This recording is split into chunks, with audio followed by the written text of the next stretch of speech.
Noong 2018 kasi sa papaligiran ako ng mga friends na available 24/7 sa inuman, ML marathon or random road trip, or meron kaming tinatawag dati nung college kami is bar hopping. Sa unang masaya, syempre, minsan ka lang maging bata eh.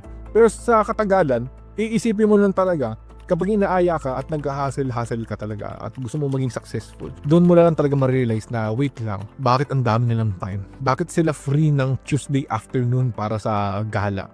So nag-audit ako ng 80% ng circle ko. So yung iba is unemployed or yung iba is minimum wage. Pero hindi ko naman sila ginajudge. Mahal ko sila at masaya silang kasama at marami din ako natutunan sa kanila. Hindi ko naman sinasabi na palitan nyo sila. Ang sinasabi ko lang is 85% ng financial success is dahil sa human engineering. So yung network mo is yung indicator kung paano mas mapapabilis yung goals mo. Kaya kung gusto mo mapabilis yung goals mo, is kailangan mo ng mga boring friends. Ano ibig sabihin ng boring friends? Ito yung mga friends na busy. Ito yung friends na minsan lang sila available. Pero once na naging available sila, doon ka makakuha ng mga bagong ideas, bagong lesson, bagong perspective sa love, sa life, sa business. Makakuha ka ng mga marketing strategies at mga aha moments. So